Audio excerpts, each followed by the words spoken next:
નમસ્કાર દર્શક મિત્રો, જીએસટીવીની વિશેષ રજૂઆત સાથે હું છું દેવાંગ. રસીકરણ આરંભે શુરા આ શબ્દ એટલા માટે લખવો પડે છે કારણ કે રસીકરણની મોટી મોટી વાતો તો કરવામાં આવે છે, પરંતુ છેલ્લા કેટલાક દિવસોથી જે દ્રશ્યો દેશભરમાંથી સામે આવી રહ્યા છે એ દ્રશ્યો જોઈને આરંભે શુરા શબ્દ કદાચ યથાયોગ્ય લાગ્યો છે. કારણ કે એક બાજુ કારણ કે જાન્યુઆરી મહિનાથી જ્યારે રસીકરણની શરૂઆત કરવામાં આવી આપણા દેશની અંદર, ત્યારે શરૂઆતમાં એવો પણ એક તબક્કો આવ્યો કે લોકો રસી પ્રત્યે એટલા અવેર નહોતા. લોકોને બહાર ખેંચી લાવો રસી માટે, આવી પણ વાતો ચાલતી હતી કે આવા કેમ્પેન કરો, લોકોને જાગૃત કરો. હવે તબક્કો એવો આવ્યો છે કે લોકો જાગૃત થયા છે, કારણ કે દરેક રાજ્ય સરકારોએ, કેન્દ્ર સરકારોએ રસીકરણને મહત્વ આપવા માટે, લોકોમાં જાગૃતતા માટે ઘણા બધા કેમ્પેન્સ કર્યા છે અને લોકો બહાર પણ નીકળ્યા છે.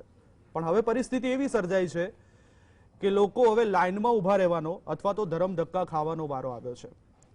રસીકરણના મહાઅભિયાનની વાતો તો કરવામાં આવે છે, લોકો સવારે વહેલા જઈને લાઇનમાં પણ ઉભા રહે છે, પરંતુ છેવટે ધરમ ધક્કો ખાઈને ઘરે પરત ફરવું પડે છે.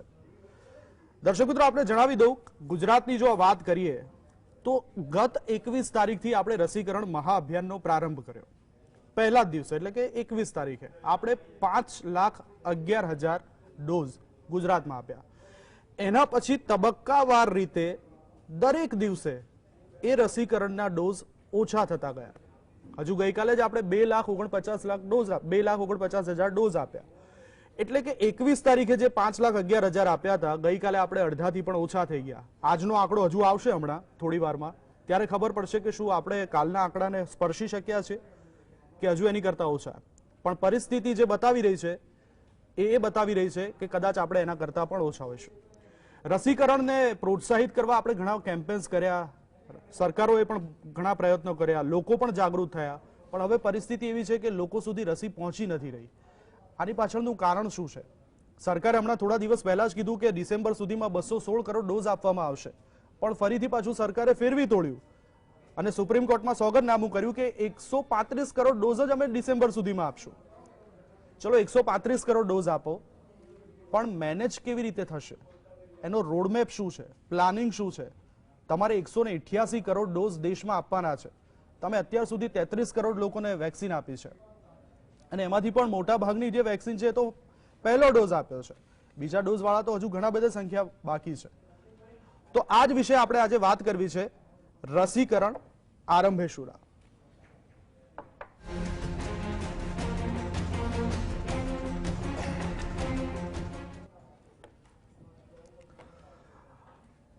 આમ તો ગણિત કોઈ પણ વિષય ઉપરનું હોય તો એ આકલન કરવું જરૂરી છે.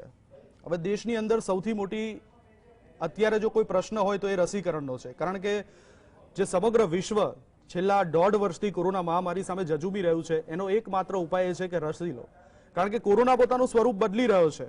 એ સ્વરૂપ બદલતા અત્યારે રસી એકમાત્ર કારગર ઉપાય છે. હા, માસ્ક પહેરવું, સેનિટાઇઝેશન કરવું અને સોશિયલ ડિસ્ટન્સ એ તો જરૂરી જ છે, પણ કદાચ વેક્સિનેશન આપને ઓક્સિજન સુધી કે વેન્ટિલેટર સુધી નહીં લઈ જઈ શકે.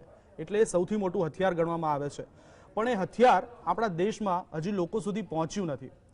દર્શક મિત્રો, મારી પાસે જે સ્ટુડિયોમાં અહીંયા તજજ્ઞો બેઠા છે એ બધા ડોક્ટર્સ છે. ડોક્ટર્સનું કામ છે રિસર્ચ એન્ડ ડેવલપમેન્ટ કરવાનું, કોઈ પણ રોગને ઓળખવાનું અથવા તો દર્દીઓની સારવાર કરવાનું. આપણા દેશમાં અત્યારે આપણે એવા તબક્કે ઊભા છે કે ડોક્ટરોએ પોતાનું કામ કર્યું છે, રિસર્ચ ડેવલપમેન્ટ પણ કર્યું છે કોરોના સંદર્ભે. ચલો, રસી પણ આવી ગઈ છે, ખૂબ સરસ વાત છે, પણ હવે રસીનું મેનેજમેન્ટ કરવું, શું એ પણ હવે ડોક્ટર્સ કરશે? શું એ કામ પણ હવે ડોક્ટરોનું છે? પણ આની માટે પણ આપણા દેશની અંદર ઘણા બધા તજજ્ઞ ડોક્ટરો છે કે જેમને કમિટી બનાવીને સરકારને માર્ગદર્શન પણ આપ્યું છે અને સરકાર એ રીતના આગળ વધી પણ રહી છે, છતાં પણ હજુ રસી પહોંચી નથી રહી.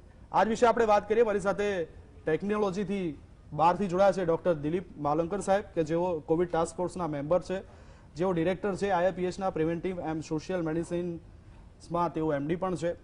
સાથે જ મારી સાથે સ્ટુડિયોમાં હાજર છે ડોક્ટર ઉર્વેશ શાહ, કે જેઓ પ્રોફેસર અને માઇક્રોબાયોલોજીના હેડ છે GCS કોલેજમાં, અને ડોક્ટર નિશ્ચલ ભટ્ટ, કે જેઓ સિનિયર ચાઇલ્ડ સ્પેશિયાલિસ્ટ અને કોવિડ ઇમ્યુનાઇઝેશન ટાસ્ક ફોર્સના તેઓ સભ્ય છે.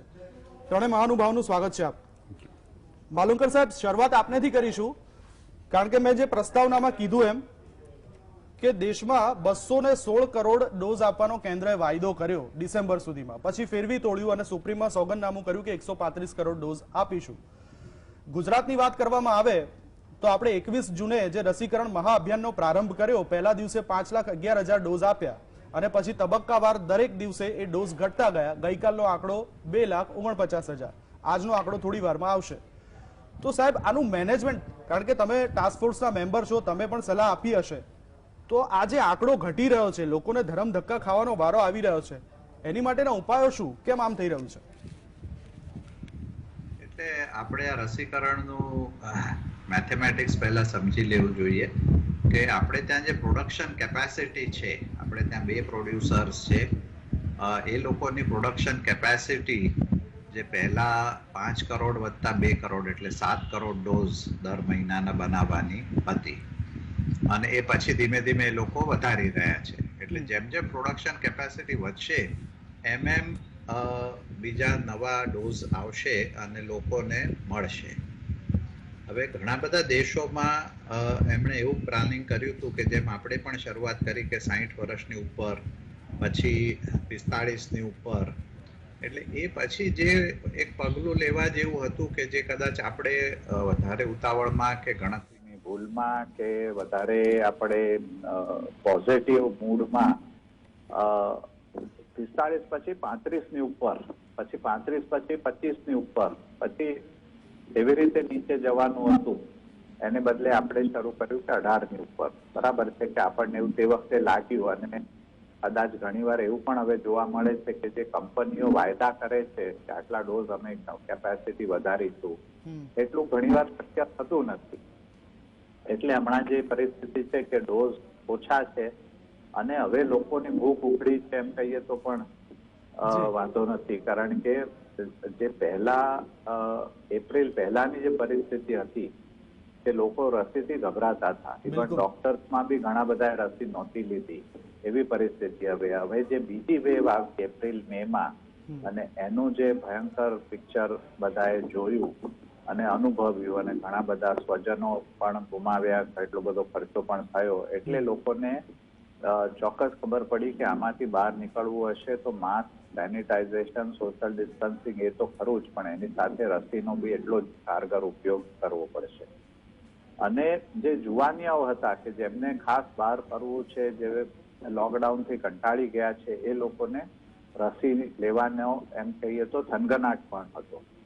એટલે એને લીધે આખું આપણે 18થી ઉપર ચાલુ કર્યું અને એને લીધે આ રસીની કમ્પેરેટિવલી શોર્ટેજ, આમ કહીએ તો શોર્ટેજ, આમ કહીએ તો હવે આપણે આખા દુનિયામાં સૌથી વધારે ચીન બાદ કરીએ અમેરિકાથી પણ વધારે રસીઓ આપણે મૂકી છે. એટલે એ રીતે આ રિલેટિવ શોર્ટેજ છે. સરકારનું આપણે માનીએ તો ઓગસ્ટ મહિનામાં વધારે રસીનો જથ્થો આવશે એટલે આ ધીમે ધીમે ઓછી થશે. એટલે એક આવી રિલેટિવ શોર્ટેજની પરિસ્થિતિ હમણાં હોય એવું લાગી રહ્યું છે. બિલકુલ, બહુ સાચી વાત છે માલુંકર સાહેબ, કારણ કે તમે જેમ પહેલા કીધું એમ કે રસીનું જે મેથેમેટિક્સ છે એ સમજવું જરૂરી છે અને ઓગસ્ટમાં સરકાર જે રસીનો જથ્થો વધારે આવશે એની વાતો કરી રહી છે, એની ઉપર પણ વાત કરીએ. પણ એ પહેલા નિશ્ચલભાઈને એક સવાલ પૂછી લઉં.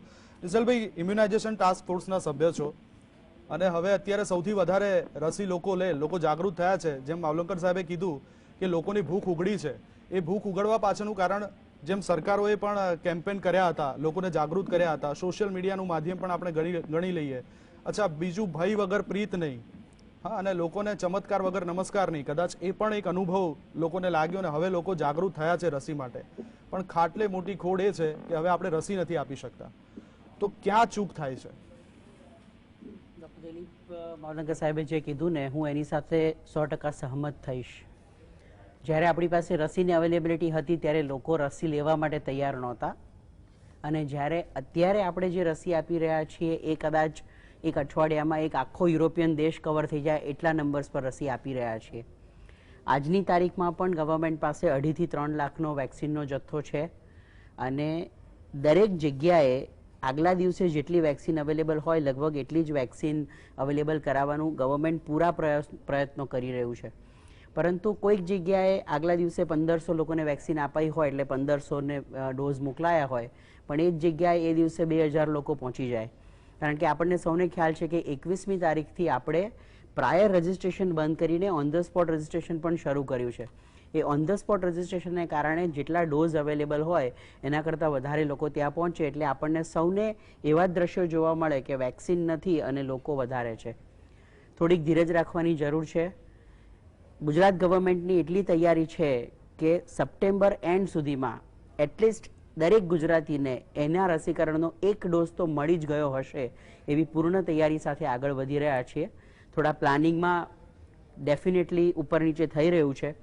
અને જેમ માવલકર સાહેબે કીધું એમ વેક્સિન પ્રોડક્શનનો પણ એક અપર લિમિટ હોય કે એ આટલી જ પ્રોડ્યુસ થઈ શકે, એટલે જેટલી અવેલેબલ થાય છે બધી અવેલેબલ કરાવીને આપણે વેક્સિન આપી જ રહ્યા છીએ. અને વેક્સિન એ જ એક રસ્તો છે જે આપણને આ જે વેરિયન્ટ્સ આવી રહ્યા છે એની સામે બચાવી શકે એમ છે. માટે આપણે સૌએ થોડીક ધીરજ રાખી અને જેમ જેમ વેક્સિન અવેલેબલ થાય એમ એ વેક્સિન લઈ અને પ્રોટેક્શન લેવાની જરૂરિયાત છે જ. જો આમ કરીશું તો ગુજરાત ચોક્કસ પહેલો ડોઝ જો સપ્ટેમ્બર એન્ડ સુધીમાં લઈ શકશે તો જે સિવિયર ત્રીજા વેવની આપણે અપેક્ષા રાખી રહ્યા છીએ એનાથી આપણે બચી પણ શકીશું, અને જે બાળકો સામે જે ભય છે એની સામે પણ આપણે રક્ષણ ચોક્કસ આપી શકીશું. નિશ્ચલભાઈ, એક વાત સાથે હું સહમત થઉં છું કે આપણે એટલા બધા વેક્સિનના ડોઝ એક દિવસમાં આપીએ છીએ કે કદાચ નાના યુરોપિયન કન્ટ્રીમાં જેટલી સંખ્યા હોય એટલા આપણે એક દિવસમાં ડોઝ આપી શકીએ છીએ. પણ આપણા દેશની વરવી વાસ્તવિકતા એ છે કે કદાચ 135 કરોડમાંથી લગભગ 94 કરોડ લોકોને આપણે વેક્સિનના 2 ડોઝ આપવાના છે. એટલે કે 188 કરોડ ડોઝની આપણને જરૂર પડવાની છે. આપણે હજુ પહોંચ્યા છે 33 કરોડ ઉપર સાહેબ. તો શું આ આંકડા ઉપર આપણે ગર્વ લેવો જોઈએ? આ આંકડાની દ્રષ્ટિએ ભલે મોટો લાગતો હોય પણ ટકાવારીની દ્રષ્ટિએ આપણે હજુ ઘણા બધા પાછળ છે. તમારી વાત બિલકુલ સાચી છે, પણ આંકડો પણ તમે જુઓ ને તો એ આંકડો બી ઘણો મોટો અત્યારે લાગી રહ્યો છે. અને ડેફિનેટલી એક વસ્તુ તો બહુ ક્લિયર છે કે ગવર્મેન્ટ આપણને આ વેક્સિન પ્રોવાઈડ કરી રહ્યું છે ને એ પણ ફ્રી પ્રોવાઈડ કરી રહ્યું છે. વેક્સિન બનાવવાની, એને સપ્લાય કરવાની અને એને સ્ટોર કરવાની જે આખી પ્રક્રિયા છે એ જટિલ પ્રક્રિયા છે. એ ઇઝી નથી કે પેરાસિટામોલની જેમ આપણે બનાવીને એને જેમ જોઈએ એમ આપી શકીએ. એટલે આપણે થોડીક ધીરજ રાખીને કામ કરીશું ને તો મને ચોક્કસ એવું લાગે છે કે બહુ જલ્દીથી આપણે જે આંકડો ધારી રહ્યા છીએ, ભલે આપણે અત્યારે જે આંકડો 188 કરોડનો માની રહ્યા છીએ, પરંતુ infected person plus vaccinated person એ જો આપણે 70 થી 75% પહોંચીશું ને ટોટલ ભારતની વસ્તીના, તો પણ એક હર્ડ ઇમ્યુનિટીની વ્યવસ્થા થઈ શકે. અને તો ડેફિનેટલી આપણે સવાલ એ છે કે આપણે એ 70-85% પહોંચીશું ક્યારે? કારણ કે જો આ જ રીતના ગતિ ચાલી તો આપણે 2-2.5 વર્ષે એ આંકડો પાર કરી શકીશું. અને બીજી તરફ, કારણ કે મારે ઉર્વેશભાઈ બેઠા છે, તમે ધીરજની વાત કરો છો, પણ હવે આપણે ઉર્વેશભાઈને જ પૂછીએ કે શું આપણી પાસે એ ધીરજ રાખવા પૂરતો સમય છે? કારણ કે એક બાજુ હવે ત્રીજી લહેરની વાત થઈ રહી છે, આપણી પાસે ડેલ્ટા પ્લસ વાયરસની એન્ટ્રી પણ થઈ ચૂકી છે ઇન્ડિયામાં. તો હવે કદાચ કેટલા મહિનાની અંદર આ ડેલ્ટા પ્લસ આવશે ને જે પ્રમાણે રસીકરણ થઈ રહ્યું છે એ જોતા ખતરો કેટલો તોળાઈ રહ્યો છે? અત્યારે આપણે જે ભય જોઈ રહ્યા છે ત્રીજા વેવની, અથવા તો આપણે દેશભરમાં અથવા તો દુનિયાભરમાં જે જોઈ રહ્યા છે કે નવા ને નવા વેરિયન્ટ્સ ડેવલપ થઈ રહ્યા છે. જો આ વેરિયન્ટ્સ ડેવલપ થઈ રહ્યા છે એને અટકાવવા હશે તો પણ વેક્સિનેશન ડ્રાઈવ સ્ટ્રોંગ હોવું જોઈએ. અને સાથે હું લોકોમાં એ પણ વિશ્વાસ ઉત્પન્ન કરવા માંગીશ, કારણ કે નિશલભાઈએ વાત કરી કે આપણી જે લોજિસ્ટિક અત્યારે ડેવલપમેન્ટ એ સ્ટેજમાં છે કે કદાચ આપણે ઘણી ઝડપથી વેક્સિન પ્રોવાઈડ કરી પણ શકીશું, પણ અમુક લેવલે પહોંચ્યા પછી ફરી પાછો એ જ પ્રશ્ન અહીં ઉભો રહેશે કે જે લોકો સેન્સિટાઇઝ નથી, જે લોકો અવેર નથી, જે લોકો વેક્સિન નથી લેવા માંગતા, એ લોકોને પણ સેન્સિટાઇઝ કરવા એટલા જ જરૂરી છે. એટલે વેક્સિનેશન ડ્રાઈવમાં પ્રોવિઝન ઓફ ધ ડોઝની સાથે સાથે હજુ સેન્સિટાઇઝેશન, હજુ પણ તમે જુઓ તો ઘણી કોમ્યુનિટીમાં એના વિશે, વેક્સિન વિશે ગેરમાન્યતાઓ ચાલી જ રહી છે અને એટલા માટે એ લોકો નથી રહી રહ્યા. એટલે પેરેલલ એ જવું જ પડશે, કારણ કે તમે જે બહુ મહત્વની વાત કરી કે આજે થર્ડ વેવની વાત કરીએ અથવા તો જે વેરિયન્ટ્સ ઓફ કન્સર્ન આપણે જોઈએ કે પહેલા આલ્ફા આવ્યો યુકેમાં, પછી બીટા સાઉથ આફ્રિકામાં, પછી જે ગેમા છે જે આપણે બ્રાઝિલમાં P1 સ્ટ્રેન કહે છે, પછી ડેલ્ટા આપણે ત્યાં. હવે ડેલ્ટાનું ડેલ્ટા પ્લસ થઈ રહ્યું છે, એટલે કે ડેલ્ટાની અંદર શું હતું કે જે કેલિફોર્નિયા એટલે એપ્સિલોનમાં જે મ્યુટેશન હતો એ પ્લસ આલ્ફા કે જે બ્રિટનમાં મ્યુટેશન હતો એ બંને મ્યુટેશનનું કોમ્બિનેશન થયું. હવે એની અંદર ત્રીજો મ્યુટેશન એડ થયો જે છે બીટા વેરિયન્ટનો અને ડેલ્ટા પ્લસ થયું. એ જ પ્રમાણે યુકેની અંદર આલ્ફા છે જ, હવે એની અંદર બીજો એક મ્યુટેશન એડ થઈ રહ્યો છે E484K જે બીટા વેરિયન્ટ્સમાં પણ પ્રેઝન્ટ હતો. તો આ બધા મ્યુટેશન્સ વધી રહ્યા છે. જો એને અટકાવવા હશે તો પણ વેક્સિનેશન એટલું જ જરૂરી છે. અને બીજી વાત પણ કહેવા માંગીશ કે જો આ મ્યુટેશન ડેવલપ થતા હશે, નવા વેરિયન્ટ્સ ડેવલપ થતા હશે, તેમ છતાં પણ અત્યારની જે એક્ઝિસ્ટિંગ વેક્સિન્સ છે એ ઘણા ખરા અંશે એની સામે પણ પ્રોટેક્શન આપશે. એટલે આપણે આ બંને મુદ્દે વિચારવાની જરૂર છે. અટકાવ હોય તો કેવી રીતે, એનું એક સામાન્ય હું તમને લોજિક અથવા સાયન્સ સમજાવવા માંગીશ કે મ્યુટેશનનો રેટ કેટલો હોય છે કે કોઈ પણ મલ્ટીપ્લાય થતી હોય એવા વાયરસ હોય, બેક્ટેરિયા હોય કે કોઈ પણ સેલ્સ હોય, એની અંદર એવરી 5 lakhs મલ્ટીપ્લિકેશને એક મ્યુટેશન થાય. હવે એક વાયરસ એક ઇન્ડિવિજ્યુઅલ ઇન્ફેક્ટ કરે તો એની અંદર મલ્ટિપલ એટલે કે સેવરલ લેક્સ ઓફ મલ્ટીપ્લિકેશન થતા હોય છે. તો એમાંથી ઘણા ખરા મ્યુટેશન થવાના ચાન્સીસ રહેલા હોય છે. એ એક સહજ પ્રક્રિયા છે. પરંતુ આમાંથી મોટાભાગના મ્યુટેશન એવા છે કે વાયરસ પોતાને જ નુકસાનકારક હોય છે અને બહુ જૂજ સંખ્યામાં મ્યુટેશન હોય છે કે જે વાયરસને આ ટ્રાન્સમિશન અથવા તો ઇમ્યુન એસ્કેપિઝમ જેવી પ્રોપર્ટી પ્રોવાઈડ કરતા હોય છે. એટલે નંબર ઓફ મ્યુટેશન ડેવલપ થવાનું ડાયરેક્ટ રિલેશન છે નંબર ઓફ કેટલું મલ્ટીપ્લિકેશન થાય છે ને કેટલું ટ્રાન્સમિશન થાય છે. જેટલું ટ્રાન્સમિશન વધારે, જેટલા વધારે લોકોમાં ટ્રાન્સમિટ થશે એટલું મલ્ટીપ્લિકેશન વધારે, એટલા મ્યુટેશન ડેવલપ થવાના ચાન્સીસ વધારે. બીજું પણ એક સાઇડ બાય સાઇડ એટલું પણ ઇમ્પોર્ટન્ટ છે કે જો ઇમ્યુનો કોમ્પ્રોમાઇઝ પર્સનમાં પણ જો વાયરસ ઇન્ફેક્શન થશે ને તો એની અંદર મલ્ટીપ્લિકેશન ફેઝ લોંગ હશે તો એની અંદર પણ મ્યુટેશન થવાના ચાન્સીસ વધારે છે. ઇન શોર્ટ, ટ્રાન્સમિશન વધારે જો આપણે અટકાવી શકીશું તો ડેફિનેટલી મ્યુટેશન જે ઝડપથી ડેવલપ થઈ રહ્યા છે એને પણ આપણે અટકાવી શકીશું. અને ટ્રાન્સમિશન ત્યારે અટકાવી શકીશું કે જ્યારે મહત્તમ લોકો વેક્સિનેટ થાય. કારણ કે જો લોકો વેક્સિન લેશે તો આપણે ઓછું કોરોના સંક્રમણથી લોકો બચી શકશે. તો દિલીપભાઈ, ફરીથી આપની પાસે આવવા માંગુ છું કારણ કે તમે જે વાત કરી કે પ્રોડક્શન કેપેસિટી અને આનું આજે આખું મેથેમેટિક્સ છે. નિશ્ચલભાઈ પણ એ જ વાત કરી કે જે પ્રમાણે ઉત્પાદન થઈ રહ્યું છે, કારણ કે આની આખી લાંબી પ્રોસેસ હોય છે વેક્સિનેશન બનાવવાની, પણ એ આખી લાંબી પ્રોસેસમાંથી આપણે પસાર થઈ રહ્યા છે. પણ સામે મોટો પડકાર એ છે કે દેશને સૌથી જલ્દી ઝડપથી આપણે મોટો આંકડો પાર કરી જઈએ કે જેથી ત્રીજી વેવમાંથી બચી જઈએ. એટલે બે પડકાર છે. એક તો આપણે પ્રોડક્શન કેપેસિટી વધારવી અને લોકો સુધી રસી પહોંચાડવી, એનું મેનેજમેન્ટ કરવું. હવે દિલીપભાઈ, મને એ કહો કે પ્રોડક્શન કેપેસિટી આપણે કેવી રીતે વધારી શકાય? કારણ કે જો કોવેક્સિનની વાત કરવામાં આવે તો એક સાદું અને સિમ્પલ લોજિક એ છે કે કોવેક્સિન 80 લાખ ડોઝ આપણને દર મહિને આપે છે, જે ઓગસ્ટ મહિનાની અંદર અને જુલાઈ મહિનાની અંદર એને 10 થી 12 કરોડ ડોઝ આપવાની વાત કરી છે. તો 10 ગણા પ્રોડક્શન કેપેસિટી કેવી રીતે વધી શકે? એની માટેનો શું પ્લાનિંગ હોઈ શકે? ડિટેલ તો મને ખબર નથી, પણ જે માધ્યમોમાં આવ્યું છે એ પ્રમાણે છે કે જે કોવેક્સિન છે એનું લાયસન્સ આપણી પાસે છે. એટલે ભારતની કંપની સાથે છે, ICMR સાથે એમણે મદદથી એ કર્યું છે ડેવલપ. એટલે ICMR પણ એમને થોડું પ્રેશરાઇઝ કરી શકે, ગાઈડન્સ આપી શકે. એટલે એ લોકોએ એ લાયસન્સને બીજા લોકોને આપીને, જેને કોન્ટ્રાક્ટ મેન્યુફેક્ચરિંગ જેવું કહી શકાય, એટલે બીજી જે ભારત સરકારની આવી 3 કે 4 વેક્સિન ટાઈપના પદાર્થો બનાવવાની કંપની, કારણ કે વેક્સિન આપને કહ્યું છે પ્રમાણે એની પ્રોસેસ આખી સાદી દવા બનાવવાની પ્રોસેસ કરતાં ઘણી જુદી હોય છે. એટલે દવાની કંપનીઓને બહુ જ ફેરફાર કરવો પડે જો વેક્સિન બનાવવું હોય. પણ ભારત બાયોલોજિકલ, એફકિન ઇન્સ્ટિટ્યૂટ એવી ઘણી જૂની ભારત સરકારની આમ કહીએ તો માંદી પડેલી કંપનીઓ છે કે જે વેક્સિન પહેલા બનાવતી હતી, બનાવી શકે, બાયોલોજિકલ જેને કહે છે. એટલે એવી કંપનીઓમાં આ ટેકનોલોજીને ટ્રાન્સફર કરીને ભારત સરકાર ભારત બાયોટેકની ટેકનિકલ ગાઈડન્સ હેઠળ આ રસી બનાવવાનો પ્લાન ઘડ્યો છે. એ સાથે ગુજરાતમાં પણ એક કંપની એમણે આઈડેન્ટિફાય કરી છે કે જેની પાસે આનું ઇન્ફ્રાસ્ટ્રક્ચર છે અને થોડા વધારે ઇન્વેસ્ટમેન્ટ સાથે બની શકશે. એટલે એમ કરીને મને ખ્યાલ છે ત્યાં સુધી 4 બીજી કંપનીઓ આ રસી બનાવવાની શરૂઆત કરશે. બીજું, એમની પોતાની કેપેસિટી જે હૈદરાબાદમાં અને બીજા જે પ્લાન્ટ છે એની પણ એ લોકો વધારી રહ્યા છે. એટલે આ બધાની સાથે એમની ગણતરી એવી છે કે આપણે જેમ તમે કહ્યું એ પ્રમાણે 10 કરોડ ડોઝ સુધી પહોંચીશું. હવે આ બધી પ્રોસેસો અટપટી હોય છે. Of course technical knowledge, technical guidance બધું હોય છે, પણ એમાં ઘણા બધા અવરોધો પણ આવી શકે, મોડું પણ થઈ શકે. અને જો બધું જ ટાઈમસર થઈ શકે અને આપણું નસીબ સારું હોય અને પહેલી જ બેચથી સારી રીતે રસી બને, કારણ કે રસીઓ બેચ પ્રમાણે બનાવવામાં આવે છે. એ લોકો પહેલા ટ્રાયલ બેચ કદાચ બહાર પાડે, એ પછી એનું ટેસ્ટિંગ થયા પછી જો બરાબર વ્યવસ્થિત લાગે તો પછી મોટા પાયે એનું એ નવા પ્લાન્ટમાં પ્રોડક્શન થાય.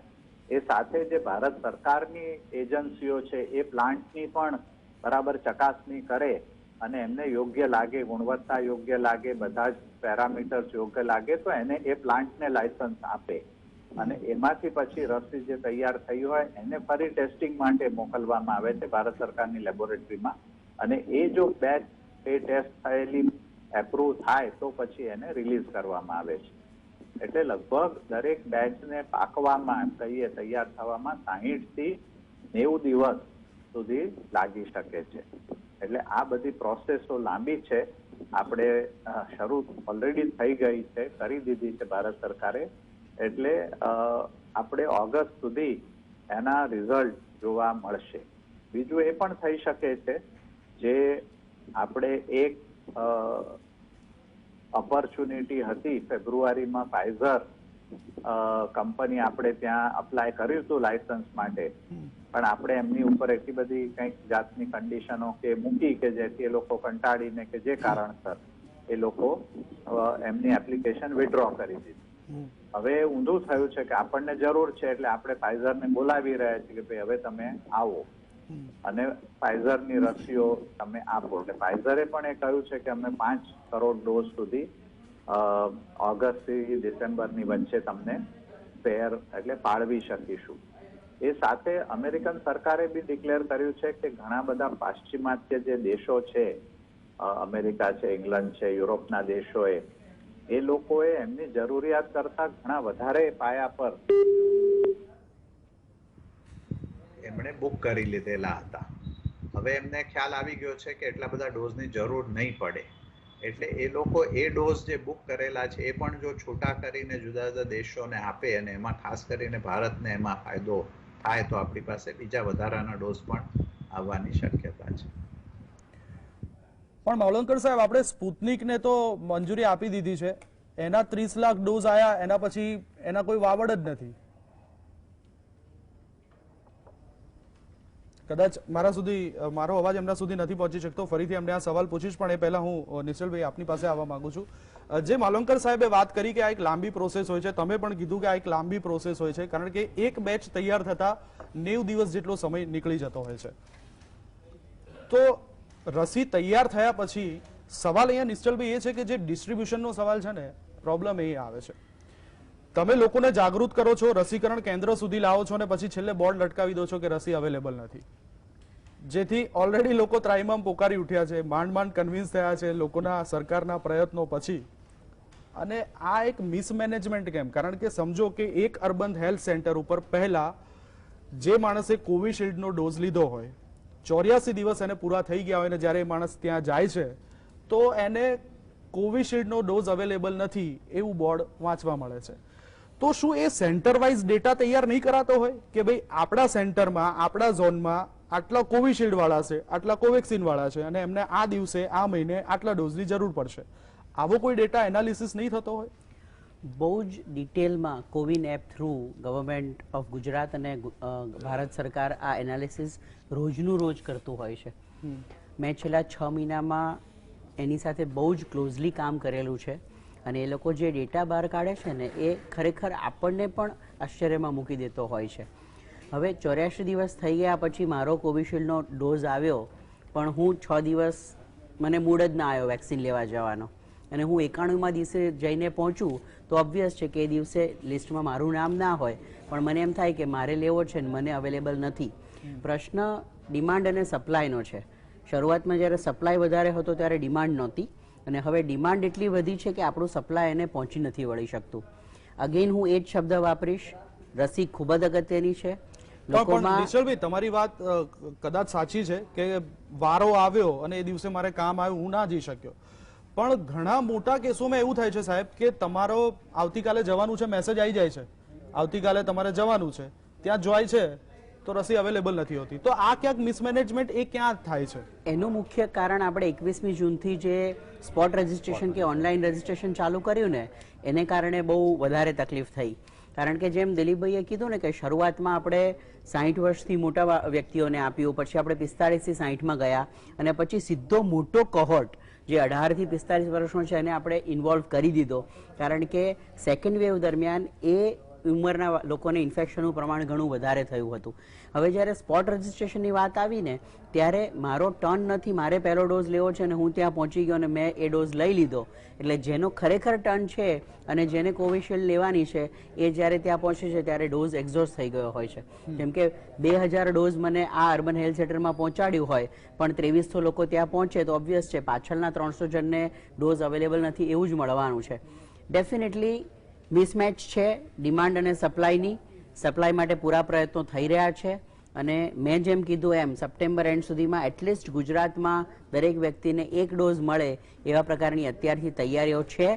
આપણે નાગરિક તરીકે આમાં ખરેખર સપોર્ટ કરીને સાથ આપવાની જરૂરિયાત છે. પણ નિશ્ચલભાઈ એગ્રીડ કે ડિમાન્ડ અને સપ્લાય વચ્ચે જે પ્રમાણનું ચાલી રહ્યું છે એ જોતા દરેકે એની અંદર સહકાર આપવાની જરૂર છે.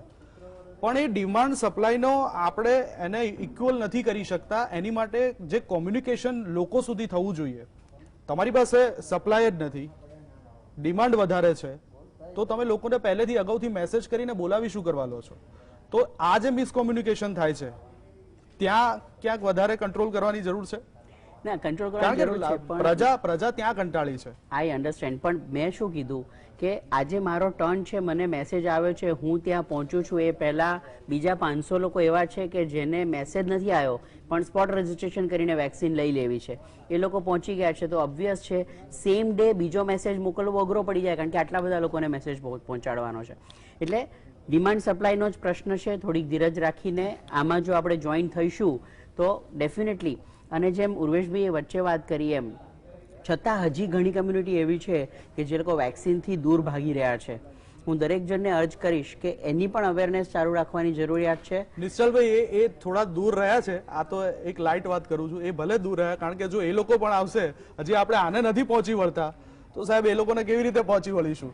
એટલે એ ભલે અત્યારે એક પોઈન્ટ હું આમાં એડ કરવા માંગીશ. કદાચ હમણાં છે ને હું એ જોતો હતો સર્ક્યુલર આવ્યો ગવર્મેન્ટનો કે જેની અંદર એવું કર્યું કે દરેક મોલ છે, ઓફિસીસ છે, એમાં દરેક સ્ટાફને વેક્સિનનું સર્ટિફિકેટ હોવું જરૂરી છે. કદાચ એને જ કારણે આ ધસારો વધ્યો હોય. એટલે હું ઉર્વેશભાઈ એની ઉપર પણ આવું છું કારણ કે આ જે વસ્તુ કરી છે, જે કેમ્પેન કર્યા, જે જાગૃતિ માટેના કેમ્પેન છે ને બહુ સરસ છે.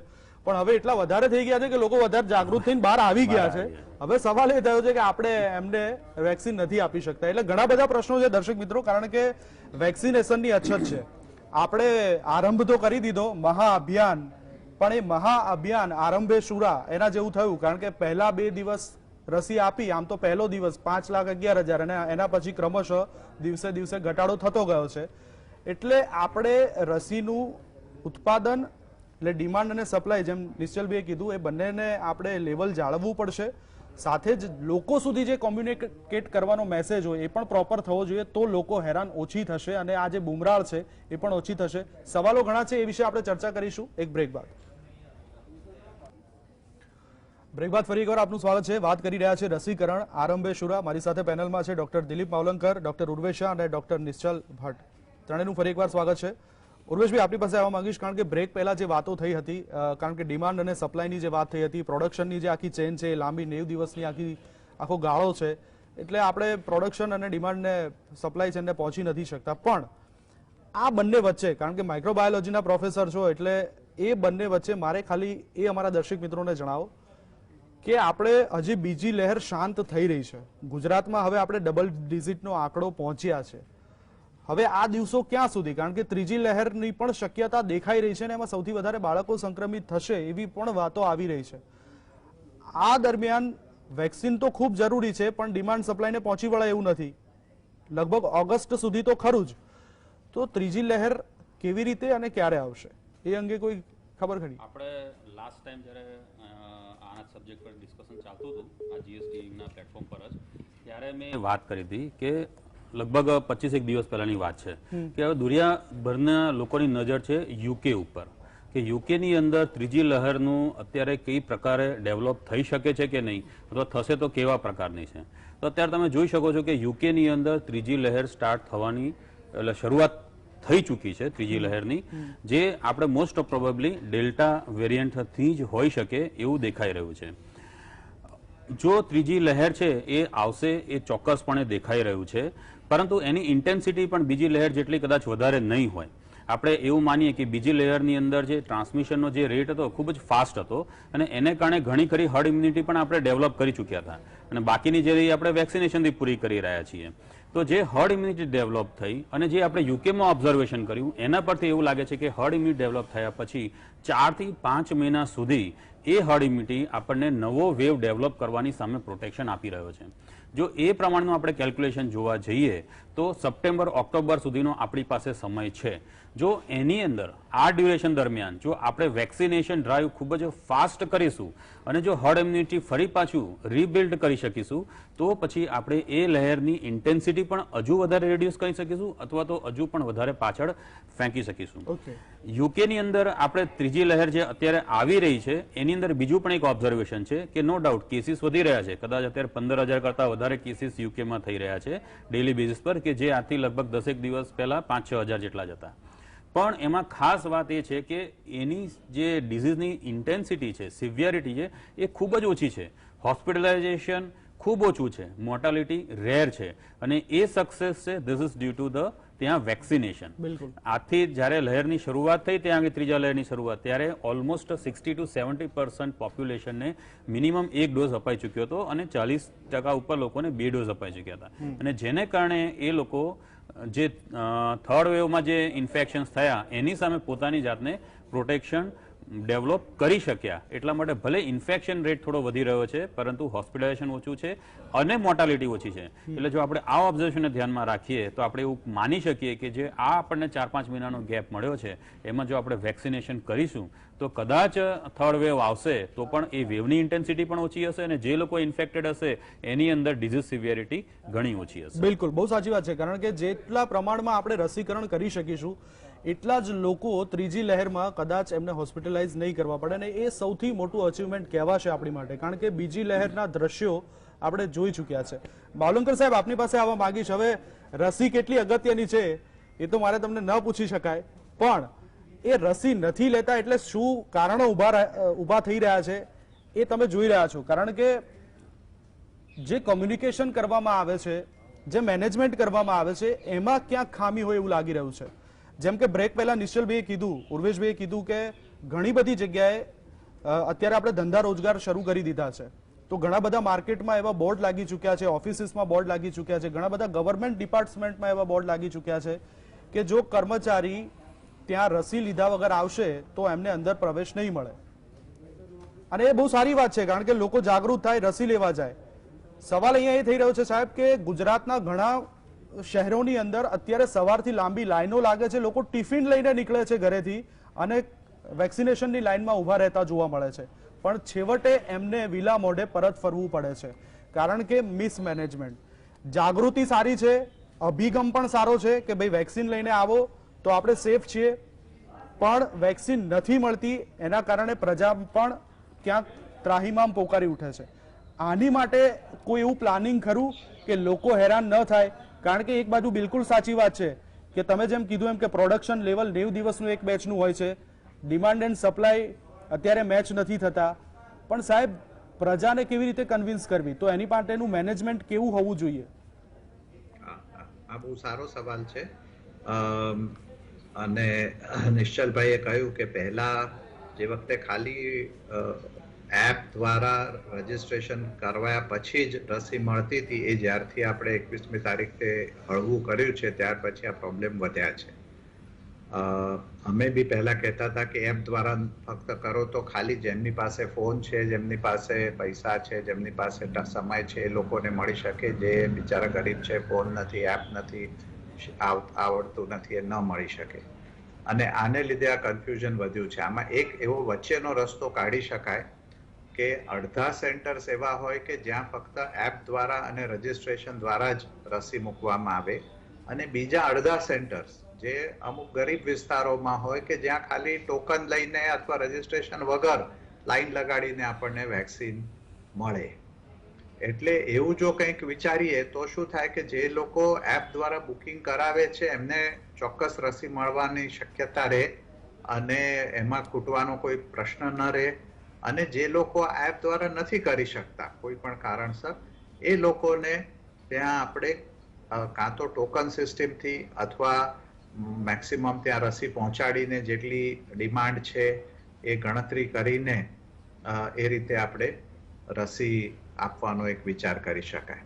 એ સાથે એક નવો વિચાર પણ સાયન્ટિફિક ડિસ્કશન છે, ડોક્ટર્સ છે, આપના શ્રોતાઓ સામે પણ મૂકવાનો એક ઈચ્છા થાય કે વચ્ચે છાપાઓમાં એવું આવ્યું હતું કે અમદાવાદમાં જે સીરો સર્વેલન્સ થયો એમાં 70 થી 80% લોકોમાં એન્ટીબોડી આવી ગયા છે એવું છાપાઓએ જાહેર કર્યું હતું. ઓફિશિયલી એનો કોઈ ડેટા બહાર હજુ સુધી આવ્યો નથી. કેમ નથી આવ્યો ખબર નથી. પણ એ સાથે મુંબઈમાં બાળકોમાં જે સ્ટડી થયો એનો ડેટા હમણાં બહાર આવ્યો છે. 50% બાળકોમાં પણ એન્ટીબોડી મળેલા છે. એટલે જો આવું આપણે વધારે પ્રમાણમાં આ સીરો સર્વેલન્સ ઝડપથી થઈ શકે, અને પ્રાઇવેટ લેબોરેટરીમાં પણ સીરો સર્વેલન્સની વ્યવસ્થા તો છે જ, એટલે વ્યવસ્થિત દરેક શહેરો, ગુજરાતના જે મોટા 7-8 શહેરો છે એનો સીરો સર્વેલન્સ થાય તો આપણને ખબર પડે કે ક્યાં સુધી નેચરલ ઇમ્યુનિટી આપણી પહોંચી ગઈ છે. અને જો ખરેખર જે છાપામાં આવેલી વસ્તુ સાચી હોય, અમદાવાદમાં 70% સુધી જો એન્ટીબોડી હોય, તો પછી અમદાવાદમાં રસી આપીને આપણે રસીનો બગાડ કરીએ છીએ એવો એક એનો અર્થ થાય. એટલે એ પણ એક સાયન્ટિફિકલી આપણે તપાસવું જોઈએ કે આ જે નવા સીરો સર્વેલન્સના ડેટા આવી રહ્યા છે, જુદી જુદી જગ્યાએથી આવી રહ્યા, દિલ્હીમાં 50% સુધી પહોંચી ગયું છે. એટલે એક એનાથી પણ વધારે વ્યવસ્થિત રસીનું મેનેજમેન્ટ થઈ શકે કે કેમ, એ એક સાયન્ટિફિક ચર્ચાનો વિષય. એપિડેમિયોલોજીસ્ટ, પીડિયાટ્રિશિયન્સ, ડોક્ટરો સાથે બેસીને, ગવર્મેન્ટના અધિકારીઓ બેસીને એની ઉપર ચર્ચા જો ખરેખર ડેટા સાથે કરે તો કદાચ એમાંથી એવો રસ્તો નીકળે કે જ્યાં આ સીરો પ્રિવેલન્સ ઓછો છે અથવા ઓછા લોકોને સંપર્ક થયો છે રોગનો, એ લોકોને આપણે રસીઓ વધારે આપીએ અને જે શહેરોમાં વધારે લોકોમાં એન્ટીબોડી છે ત્યાં ઓછી રસી આપીએ. હવે દરેકને કોને થયો છે કોને નથી એ સીરો સર્વેલન્સમાંથી ખબર નહીં પડે. પણ માવલંકર સાહેબ, આવું કરશો તો એની પાછળ પાછું રાજકારણ નહીં જોડાય કે ભાઈ ચલો અમદાવાદને તમે રસી નથી આપતા, રાજકોટને વધારે આપો છો, વડોદરાને વધારે આપો છો? પોલિટિશિયન્સ હાજર નથી. સાયન્ટિફિક કોઈ ડેટા હોય તો એનો એ રીતે આપણે ઉપયોગ થઈ શકે. એટલે લગભગ જાન્યુઆરી મહિનામાં અમે એક આખા ભારતનું એનાલિસિસ, જે સેકન્ડરી ડેટા મળે છે ઓનલાઈન, એની પરથી કર્યું હતું. ભારતમાં 740 ડિસ્ટ્રિક્ટ છે, જિલ્લાઓ 740, 739 પણ 740 ગણો. એમાંથી ફક્ત 50 જિલ્લાઓ એવા હતા કે જેમાં 60% કેસ અને 60% મૃત્યુ નોંધાયેલા હતા કોરોનાના. એટલે અમારી સલાહ એવી હતી એપિડેમિયોલોજીસ્ટ તરીકે કે સૌથી પહેલા એ 50 જિલ્લાઓમાં જ તમે રસીકરણ કરો, જેમાં મોટા શહેરો છે, મુંબઈ, અમદાવાદ, દિલ્હી, ચેન્નાઈ વગેરે વગેરે. બિલકુલ. એટલે આખા દેશમાં, ધારો કે મેઘાલયમાં કેસ જ બહુ ઓછા હોય તો ત્યાં બી તમે રસી મોકલાવો, આંદામાન નિકોબારમાં રસી મોકલાવો, બીજે બધે મોકલાવો, અને જે શહેરોમાં સૌથી વધારે છે ત્યાં પણ રસી એટલી જ પ્રમાણમાં.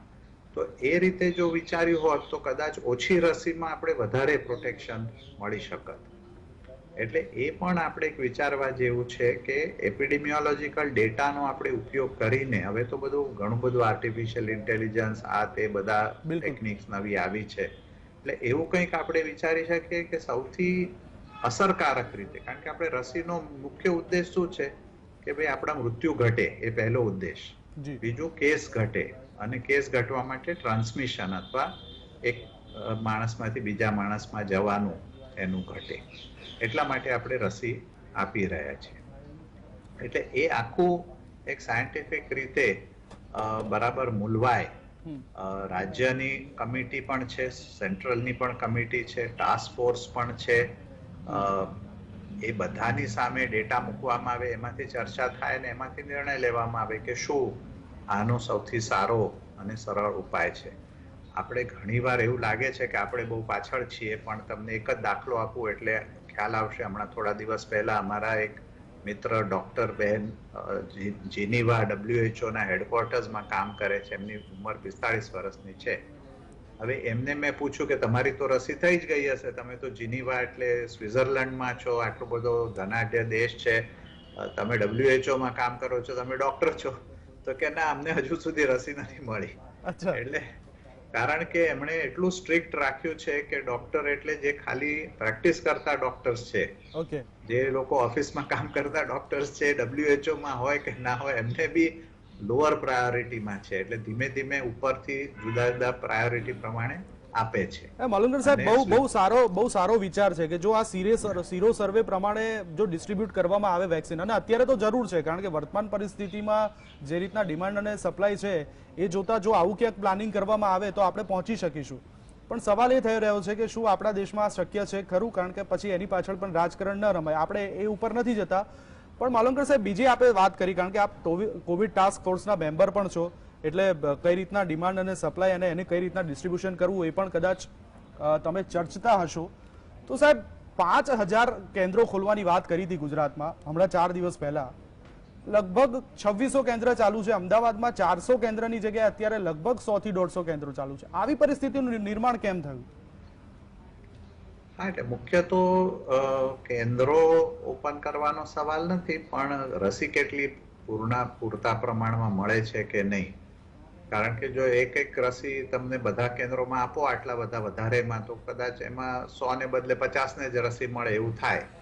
એટલા માટે જેટલી રસી નો ડોઝ સેન્ટ્રલ ગવર્મેન્ટમાંથી આવી રહ્યો છે એ પ્રમાણે રાજ્ય સરકાર ગણતરી કરીને કયા સેન્ટર્સ ખોલવા એ નક્કી કરે છે. બીજું એક એ મુદ્દા પર પણ થોડી ચર્ચા થવી જોઈએ કે જે 25% પ્રાઇવેટ સેક્ટર દ્વારા રસી આપવામાં નક્કી કરવામાં આવ્યું છે, એ ગુજરાત જેવા જેને કહેવાય કે ઇકોનોમિકલી સમૃદ્ધ રાજ્યમાં કદાચ લોકો એને અફોર્ડ કરી શકે. પણ ઓરિસ્સા ગવર્મેન્ટે તો ઓલરેડી રિક્વેસ્ટ કરી છે કે અમારે ત્યાં તો ગરીબી એટલી બધી છે કે 25% એ રસી વપરાવાની જ નથી. તો કેન્દ્ર સરકારે એ બી જોવું જોઈએ કે જ્યાં પ્રાઇવેટ સેક્ટરનો કોટા વપરાતો ન હોય તો એને ડાયવર્ટ કરીને પબ્લિક સેક્ટરમાં બીજા રાજ્યોમાં જ્યાં વપરાતો હોય ત્યાં આપી શકાય, એવું કંઈક રીતની વ્યવસ્થા વિચારવી જોઈએ. કારણ કે આખા દેશમાં 25% લોકો પ્રાઇવેટને દ્વારા રસી લેશે એવું આપણે માનીએ તો કદાચ પ્રાઇવેટના કોટામાંથી રસીનો ઉપાડ ઓછો થાય અને ગવર્મેન્ટના કોટામાં ખોટ પડતી. પણ માલુંકર સાહેબ, અત્યારે પરિસ્થિતિ એ જ છે, કારણ કે રાજકોટની અંદર જો આજની વાત કરું તો રાજકોટની અંદર રસી ખૂટી ગઈ, જ્યારે પ્રાઇવેટ હોસ્પિટલ્સ પાસે અત્યારે 2,500 થી 3,000 ડોઝ પડ્યા છે. તો કદાચ દરેક શહેરોની અંદર આવી સ્થિતિ હશે કે 2,000 થી 5,000 ડોઝ પ્રાઇવેટ હોસ્પિટલ્સ પાસે પડ્યા હશે. તો એનું જે ડિસ્ટ્રીબ્યુશન છે ત્યાં પણ ક્યાંક નજર રાખવાની જરૂર નથી લાગતી? એટલે ચોક્કસ, એટલે ત્યાં જ્યાં ડોઝ પડી રહ્યા હોય એમને આગળના ડોઝ ન મળે ને એ ડોઝ પબ્લિક સેક્ટરમાં જ્યાં ખોટ પડતી હોય ત્યાં ડાયવર્ટ થાય. અને એ જે 25%નો નિયમ રાખ્યો છે એ પણ રાજ્ય ઉપર કદાચ જો છોડવામાં આવે કે તમારા રાજ્યમાં તમે કેટલા ડોઝ સરકારી લેવા માંગો છો અને કેટલા પ્રાઇવેટ સેક્ટર ને આપવા માંગો છો, તો કદાચ દરેક રાજ્ય પોતાનું થોડું ડિસિઝન વાપરીને એ બેલેન્સિંગ જે છે એ કરી શકે. બિલકુલ. નિશલભાઈ, માલુંકર સાહેબ, આવું છું, એક બીજો સવાલ લઈને આવું છું, પણ નિશલભાઈને આ જ સવાલ મારે પૂછવો છે, કારણ કે આ એક ગંભીર પ્રશ્ન થઈ ગયો. કારણ કે દરેક શહેરોની અંદર અત્યારે જે રસીની અછત સર્જાઈ છે એની સામે અત્યારે પ્રાઇવેટ હોસ્પિટલ્સ પાસે જથ્થો છે, પૈસા લઈને રસી મૂકી દે છે, એની પાસે તમારે પૈસા ચૂકવવા પડશે. પણ જે રીતના ડિસ્ટ્રીબ્યુશન થઈ રહ્યું છે હવે એમાં ક્યાંક લગામની જરૂર છે. માલુંકર સાહેબે જે બે વસ્તુ કીધી ને એ બહુ જ અગત્યની છે. ઘણા વખતથી અમે લોકો ઇવન સરકારને પણ કહી રહ્યા છે, સેન્ટ્રલ ગવર્મેન્ટમાં પણ અમે લોકોએ પ્રપોઝલ મૂકેલી છે કે પીડિયાટ્રિશિયન છે, બાળરોગ નિષ્ણાત છે, એ લોકો બાળકોને રસી આપે જ છે. અમારી પાસે કોલ્ડ ચેઇન મેન્ટેનન્સ અવેલેબલ છે, વેક્સિનેટર્સ અવેલેબલ છે, વેક્સિનેશન આપ્યા પછી કદાચ AEFI થાય તો એના માટે ટ્રેનિંગ લીધેલા સ્ટાફ છે.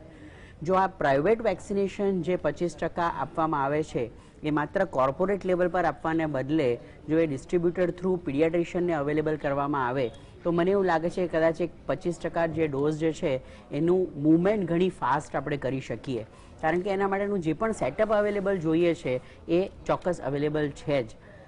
એમણે જેમ કીધું એમ ઘણા રાજ્યો એવા હશે કે જે લોકો આ 25%નો જે કોર્પોરેટ લેવલનો જે ડોઝ છે, જે પૈસા લઈને ખરીદવાનો છે અને પૈસા આપીને આપવાનો છે, એ કદાચ યુટિલાઇઝ ના કરી શકે તો એને તમે ડાયવર્ટ કરીને એવા રાજ્યોને મોકલો કે જેમાં આ વસ્તુ અફોર્ડ થઈ શકે. ગુજરાતમાં જ એવું છે કે લગભગ 60થી 65% લોકો પ્રાઇવેટ સેટઅપમાં પોતાના ચેકઅપ માટે અને વેક્સિનેશન માટે જતા હોય છે. તો એ સંજોગોમાં જો એ ડિસ્ટ્રીબ્યુશન પ્રોપર મેનેજ કરવામાં આવે અને બીજું જે એમણે કીધું એ પ્રમાણે કે અડધા સેન્ટર એવા રાખવાના કે જેમાં માત્ર વોક ઇન રજિસ્ટ્રેશન થઈને વેક્સિન લઈ શકાય અને અડધા એવા રાખી શકાય કે જેમાં માત્ર જે લોકોને પહેલેથી મેસેજ મળેલો છે કે આ તારીખે આટલાને વેક્સિન આપવાનું છે, એટલાને પહેલા આપ્યા પછી જો ડોઝ વધે તો તમે વોક ઇનને અલાઉ કરો. જો આ થશે તો અહીંયા છે ને નિશ્ચલભાઈ એક મેસેજ એવો જઈ રહ્યો છે કે છેલ્લા થોડા દિવસોથી જે વેક્સિનની ઘટ પડી છે ને લોકોને હાલાકી ભોગવવી પડી છે. હવે સવાલ એ છે કે તમે સરકારી જે મફત ડોઝ આપો છો એ તમે પહોંચી નથી વળતા અને પ્રાઇવેટની અંદર પૈસા ખર્ચીને તમને ડોઝ મળી જાય છે. એક મેસેજ એવો જાય છે કે પૈસા આપો તો ડોઝ મળી જાય. એટલે આમાં હજુ ક્યાંક સરકારે આમાં પોલિસી બદલવાની જરૂર છે, કારણ કે આ એક મેસેજ ખોટો જઈ રહ્યો છે. ઓલરેડી તમે આટલું બધું કરી રહ્યા છો પણ તમે એ કેન્દ્રો સુધી રસી નથી પહોંચાડી શકતા. આમાં જે ટોટલ વેક્સિન સપ્લાય થાય છે એમાં પણ ગવર્મેન્ટની પોતાની એક શોર્ટકમિંગ કહી શકાય કે માત્ર 75% ડોઝ જ central government through government of ગુજરાતને મળતો હોય અને બાકીના 25% 100% કોર્પોરેટ લેવલ પર જ જતો હોય તો એ મિક્સ એન્ડ મેચ જે થઈ રહ્યું છે એના માટે ડેફિનેટલી નેક્સ્ટ એક વીકની અંદર કંઈક બ્રેઇન સ્ટોર્મિંગ કરીને કોઈક એવો રસ્તો કાઢવાની જરૂરિયાત છે કે જેમ આપે કીધું એ પ્રમાણે એ જે ડિવાઈડ થઈ રહ્યું છે કે ફ્રી ડોઝ અવેલેબલ નથી ને પૈસા ખર્ચો તો અવેલેબલ છે, એની વચ્ચેનો કોઈક રસ્તો નીકળે એવું કંઈક કરવાની જરૂરિયાત ખરી. ઉર્વેશજી શું કહેશો? કારણ કે જે રીતના અત્યારે ડિમાન્ડ સપ્લાયની વાતો થઈ રહી છે અને આ માનીએ છે પણ લોકોને હાલાકી એટલી જ છે, કારણ કે લોકો સવારે નીકળે છે ટિફિન લઈને, એને ખબર નથી કે મારે ટિફિન ક્યાં ખાવાનું છે, મારે ઓફિસે ખાવાનું છે કે કોરોના વેક્સિનેશનની લાઇનમાં બેઠા બેઠા ખાવાનું છે. કારણ કે ઘણી બધી ઓફિસે એવા પોલિસી બનાવી છે, સારી પોલિસી છે, પણ હવે વેક્સિન ઉપલબ્ધ નથી. એટલે 100% આની અંદર જે છે ને આપણે બેલેન્સ રાખવાની જરૂર હોય છે અને એ ઘણી બધી વખત આટલા મોટા સેટઅપ પર એ બેલેન્સ નથી રાખી શકાતું. કારણ કે જેવી રીતે અત્યારે તમે કીધું કે ઘણી કંપનીઓએ નિયમ બનાવ્યા એટલે તાત્કાલિક જે એમ્પ્લોઈઝ છે એ વેક્સિન લેવા માટે એમનો ધસારો વધ્યો. સરકારે પણ નિયમ બનાવ્યા કે ભાઈ મોલ છે, ઓફિસમાં છે, એમ્પ્લોઈઝને વેક્સિન લીધેલી હોવી જોઈએ જ, તો એ લોકોનો પણ ધસારો વધ્યો અને એની સામે જે સપ્લાય હતો જે ઝડપથી વધવો જોઈએ એટલે ઝડપથી વધી શક્યો નહીં. ક્યારેક એવું બને છે કે જ્યારે સપ્લાય ઘણો સારો હોય છે ત્યારે આપણે પબ્લિકમાં અવેરનેસ માટે કામગીરી કરવી પડી છે, જે આપણે પહેલાં જોયું. કદાચ ફ્યુચરમાં પણ આપણે આવું કદાચ કરવું પડશે જ, આટલું સઘન કામગીરી કરવી જ પડશે જેથી અવેરનેસ લાવી શકાય. એ જે બેલેન્સ છે એ અમુક સમયે શોર્ટ પિરિયડ માટે કદાચ આ ખોરવાઈ જતો હોય એવું લાગે છે અને કદાચ આટલા મોટા દેશમાં એ પોસિબલ છે એ જોતા લાગી શકે છે. પણ માલવંકર સાહેબે બીજી એક સરસ વાત કરી કે સીરો સર્વેલન્સના બેઝ ઉપર પણ જો થોડું ઘણું આપણે સરકારી ગાઈડલાઇન્સ ડેવલપ કરી અને જો આપણે ઇમ્પ્લિમેન્ટ કરી શકાય તો કદાચ આને ડિસ્ટ્રીબ્યુશન થોડુંક વધારે સારી રીતે કરી શકાય, થોડુંક આમાં થોડી ઇફેક્ટ થઈ શકે એવું કહી શકું. એના માટે કદાચ એકાદ બે સરકારે સ્ટેપ્સ લીધા પણ ખરા કે જેવી રીતે એમને પહેલા એવું હતું કે ભાઈ ઇન્ફેક્શન થાય તો સેકન્ડ ડોઝ છે એના 3 મહિના પછી લે, કારણ કે 3 મહિના સુધી તો એ ઇન્ફેક્શનને કારણે પર્સનમાં જે ઇમ્યુનિટી ડેવલપ થઈ ગઈ છે એ તો એમને પ્રોટેક્શન આપી જ રહી છે. એટલે 3 મહિનાની અંદર જે એન્ટીબોડી લેવલ ડાઉન થશે તો પછી એને સેકન્ડ ડોઝ, પહેલો ડોઝ પહેલા લઈ લીધો હોય પણ સેકન્ડ ડોઝ કદાચ 3 મહિના પછી લે, અથવા તો વેક્સિનેશન જ ના લીધી હોય તો પણ ઇન્ફેક્શનના 3 મહિના પછી લે તો એમાં કોઈ વાંધો હોય નહીં. પણ ઉર્વેશભાઈ, એ તો જેને કોરોના થઈ ગયો અને જેનામાં એન્ટીબોડી બની ગયા એની વાત છે, પણ તમે પહેલી વેક્સિન લો અને પછી એના 84 દિવસ પછી બીજો ડોઝ આવે એ કેટલું તાર્કિક? આમાં નોર્મલી એવું છે કે પહેલો ડોઝ લીધા પછી આપણું બોડી છે ને એની ઇમ્યુન સિસ્ટમ પ્રાઇમ લગભગ 3 થી 4 વીકમાં થઈ જતી હોય છે અને એ લગભગ 3-4 મહિના સુધી એનું primarily immune system booster dose માટે તૈયાર હોય છે. એટલે આપણે 3 મહિના સુધી જો આપણે સેકન્ડ ડોઝ લેવામાં આવે તો પણ આપણને બુસ્ટિંગ ઇફેક્ટ એટલી જ મળે છે. એટલે આપણે સેકન્ડ ડોઝ ક્યારે લેવો એ ડિપેન્ડ કરે છે કે અત્યારે એપિડેમિયોલોજીકલ સિચ્યુએશન કેવી છે. જ્યારે ટ્રાન્સમિશન રેટ ઓછો છે ત્યારે આપણે 100% આ બંને વચ્ચેનો ગેપ વધારી શકાય કે જેથી આપણે મેક્સિમમ લોકોને એક ડોઝ આપી શકીએ. એટલે અત્યારે જો તમે 84 દિવસનો ગેપ રાખશો જ્યારે ટ્રાન્સમિશન રેટ ઓછો છે ત્યારે ઘણેખર ઇન્ડિવિજ્યુઅલને ફર્સ્ટ ડોઝ આપી અને થોડી ઘણી હર્ડ ઇમ્યુનિટી ડેવલપ કરી શકીશું. જેણે પહેલો ડોઝ લીધો છે એને 3 મહિના પછી જો સેકન્ડ ડોઝ લેવામાં આવશે અથવા તો એવું કહી શકાય કે કદાચ થોડો વધારે સમય પણ 4 મહિના સુધી જો લેવામાં આવે તો પણ એને બુસ્ટર ઇફેક્ટ એટલી જ મળવાની છે. ઓકે, હજુ આના પછીનો ફરી પાછો ત્રીજો ડોઝ લેવો કે નહીં, બુસ્ટર લેવો કે નહીં, કે 6 મહિને લેવો કે 12 મહિને લેવો, એના ઉપર પણ રિસર્ચ ચાલી રહ્યા છે અને એના કદાચ રિઝલ્ટ આવશે ત્યારે આપણે એ પણ ઇમ્પ્લિમેન્ટ કરવું પડશે. પણ અત્યારના સમયમાં આ જે દેખાઈ રહ્યું છે એ કદાચ સરકારની પોલિસી પ્રમાણે અત્યારે જે રેટ ઓફ ટ્રાન્સમિશન ઓછો છે તો એ બરાબર લાગે છે, એટલે 84 દિવસનો ગાળો બરાબર છે. અત્યારના સમય બરાબર લાગે છે, પરંતુ ફર્સ્ટ ડોઝ મેક્સિમમ લોકોને અપાય એ અત્યારે જોવું ખૂબ જરૂરી છે. માલુંકર સાહેબ, એક સવાલ આપને પૂછતો હતો પણ વચ્ચે ફોન ડિસ્કનેક્ટ થઈ ગયો હતો એટલે મારો સવાલ આપના સુધી પહોંચી નહોતો શક્યો. હું આપને પૂછી લઉં છું કે જે રીતના આપણે વાત કરી હતી, તમે કીધું કે ફાઇઝર અહીંયા આવવા માંગતી હતી પણ આપણે કેટલીક શરતો મૂકી અને હવે આપણે ફરીથી પાછા ફાઇઝર જોડે લાઇનઅપ કરી રહ્યા છે. પણ સાહેબ, સ્પુતનિકને તો આપણે મંજૂરી આપી દીધી છે, એને 30 લાખ ડોઝ આપ્યા, એના પછી શું? એના કોઈ વાવડ જ નહીં. હા, એટલે એની ડિટેલ માહિતી તો મારી પાસે નથી, પણ જે હું જાણું છું એ પ્રમાણે બીજા ડોઝ પણ ઇમ્પોર્ટ થઈ રહ્યા છે, વત્તા સ્પુટનિકનું પ્રોડક્શન એ પણ ભારતમાં થવાની તૈયારી થઈ રહી છે. એટલે એને પણ 3 મહિના, મેં જેમ કહ્યું એ પ્રમાણે 2-3 મહિનાનો સમય એની ટેકનોલોજી ટ્રાન્સફર કરીને એ જ્યારે થાય તે વખતે લોકલી પ્રોડ્યુસ સ્પુટનિક વેક્સિન પણ મળશે. અને એવી જ રીતે બીજા 2 વેક્સિન, ઝાયડસ કેડિલાનું વેક્સિન ઓલમોસ્ટ એ લોકોના ટ્રાયલ બધા પતી જવા આવ્યા છે અને એ લોકો અપ્લાય કરશે. એવી રીતે નોવાવેક્સ કરીને કંપની છે, જોન્સન એન્ડ જોન્સનનું વેક્સિન છે. એટલે એ બીજા 3-4 નવા વેક્સિનો આપણને મળવાની શક્યતા છે. પણ માલંકર સાહેબ, એ બધું ડિસેમ્બર સુધીમાં આવવાની શક્યતા છે અને કદાચ એ પહેલા, જેમ કે આપ જેવા નિષ્ણાતો કહી રહ્યા છે કે એ પહેલા કદાચ ત્રીજી લહેર શરૂ થઈ જશે. હા, એટલે એ ભય તો છે જ.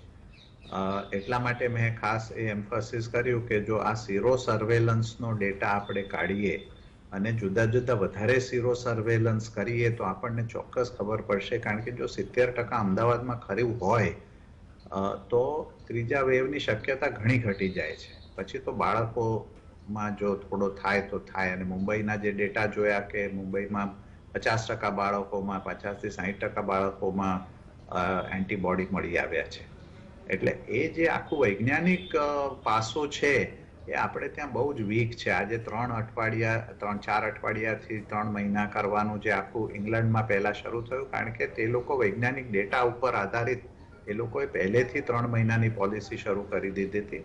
ફક્ત એસ્ટ્રાઝેનિકાની, ફાઇઝર માટે પણ એમણે 3 મહિનાની રસીની પોલિસી પહેલેથી શરૂ કરી દીધી હતી. અને એ હવે ડેલ્ટા વાયરસ આવ્યા પછી એ લોકો ઘટાડી રહ્યા છે. એસ્પેશિયલી ઓલ્ડર, જે 50ની ઉપરના બાકી રહી ગયા છે રસીમાં અને જેમણે લીધી નથી એમને માટે એ લોકો એ ઘટાડી રહ્યા છે. એટલે એ એક આખો જે આપણો વિજ્ઞાન વિષયનો એક અભિગમ છે અને એમાં જે ઇન્વેસ્ટમેન્ટ કરવાની જરૂર છે એ આપણે ક્યાંક લેકિંગ એવું લાગે છે. કારણ કે રાજ્ય પોતે સ્ટડી તો બહુ ઓછા કરે છે. બધા સ્ટડી જે થાય છે કેન્દ્રમાં, તમે સાંભળ્યું હશે પબ્લિક હેલ્થ ઇંગ્લેન્ડના ડેટા પરથી અમે નક્કી કર્યું, આમ થયું તેમ થયું. હવે પબ્લિક હેલ્થ ભારત કેમ નથી? ભારતમાં પબ્લિક હેલ્થ એજન્સીઓ કેમ ડેટા રોજે રોજ કે દર અઠવાડિયે મુકતી નથી બહાર? એક્ઝેક્ટલી, કે ભાઈ ભારતના ડેટા આ બતાવે છે. જેમ સામાન્ય આપણે કહીએ કે ભાઈ આ ઇમ્યુનિટી કેટલો વખત ટકે છે, એક સવાલ છે કે રોગ પત્યા પછી. તો હવે તો આખું એક વર્ષ પતી ગયું, પહેલી વેવ આવી ગયા એપ્રિલમાં. હવે એના આપણે ડેટાનું એનાલિસિસ કરીએ તો એ એપ્રિલમાં જેમને ઇન્ફેક્શન થયું તો એમાંથી કેટલાને થયું તો આપણને ખબર પડે કે એ ઇમ્યુનિટી કેટલો વખત, હમણાં જેમ કહ્યું રિસર્ચ અને ડેવલપમેન્ટ ઉપર કેમ હજી કામ નથી થતું માલુંકર સાહેબ? મારું એક એવું માનવું છે કે આપણી આખી જે સરકારની યંત્રણા છે એમાં વિજ્ઞાનને અને આપણા સમાજમાં વિજ્ઞાનને બહુ જ ઓછું મહત્વ મળ્યું છે. તમે જુઓ તો ઘણી જગ્યાએ હજુ માંત્રિક, તાંત્રિક, જાત જાતના માન્યતાઓમાં લોકો હજુ પોરવાયેલા છે. જ્યારે આ બધી વસ્તુ પાશ્ચિમાત્ય દેશોમાં પણ હતી, પણ એ 14મી સદીથી માંડીને 16મી સદી સુધી જે રેનેસાનો આખો કાળ આવ્યો કે જેમાં વિજ્ઞાન વધ્યું, આર્ટ વધ્યું, એની સાથે ઘણું બધું ઓછું થઈ ગયું. રિલિજન છે, ત્યાં પણ છે, ચર્ચ બનાવે છે, મંદિરો બને છે, પણ એની સાથે આખો વિજ્ઞાનનો જે પ્રશ્ન પૂછવાનો જે આખો એ છે. આપણે ત્યાં શું છે, શાળામાં કે છે છોકરાઓ બેસી જાઓ, પ્રશ્નો નહીં પૂછો. જ્યારે પશ્ચિમાત્ય દેશોમાં લોકો પ્રશ્નોને દ્વારા જ શીખે છે. બિલકુલ. એટલે વિચારવાનું શીખે છે કે પ્રશ્નો પૂછો, સાચી માહિતી કાઢો. શિક્ષકની ભૂલો બી તમે શોધશો તો તમને અમે સારા વિદ્યાર્થી ગણીશું. આપણે ત્યાં ઊંધું છે કે શિક્ષકની ભૂલ શોધે તો એ વિદ્યાર્થી ખરાબ છે.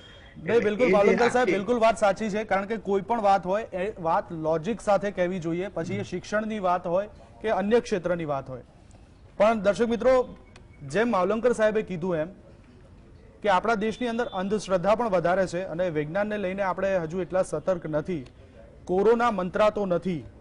કોરોના માટે વેક્સિન જ જરૂરી છે અને એ લેવી જોઈએ જ. નો ડાઉટ કે ક્યાંક વેક્સિનની કમી છે. આપણા જે ત્રણેય મહાનુભાવો અહીંયા બેઠા અને આપણે જે આજે ચર્ચા કરી વેક્સિનેશન આરંભે શુરા, પણ આની પાછળ ક્યાં લેખ છે, એટલે ક્યાં આપણે કાચા પડીએ છીએ, એ વિશે પણ આજે બહુ જ ડીપલી ચર્ચા થઈ. અને એ ચર્ચામાં ભાગ લેવા માટે થઈને માવલંકર સાહેબ આપનો, ઉર્વેશભાઈ આપનો અને નિશ્ચલભાઈ આપનો, આપ ત્રણેય મહાનુભાવોનો ખૂબ આભાર. તો દર્શક મિત્રો, આપણે જાણ્યું કે વેક્સિનેશન ઉપલબ્ધ નથી, એની પાછળના કારણો શું છે. લોકો લાઈન તો લગાવે છે, જાગૃત પણ થયા છે, પણ ખરેખર જે વેક્સિનનો જથ્થો આવવો જોઈએ, જથ્થા પાછળનું મુખ્ય કારણો શું છે. લાઇનમાં ઉભા રહેવું પડશે, થોડી રાહ જોવી પડશે, ત્રીજી વેવ આવશે, પણ એ પહેલા વેક્સિન લેવી પણ એટલી જ જરૂરી છે. પરંતુ ડિમાન્ડ અને સપ્લાયની જે ચેન છે, એ ચેન વિશે મેનેજમેન્ટે પણ વિચારવાનું છે કે છેવાડાના લોકો સુધી આપણે વેક્સિનેશન કરી શકીએ. પહેલા ચર્ચામાં અત્યારે બસ આટલું જ. વધુ સમાચાર અને અપડેટ માટે આપ જોતા રહો GS TV. નમસ્કાર.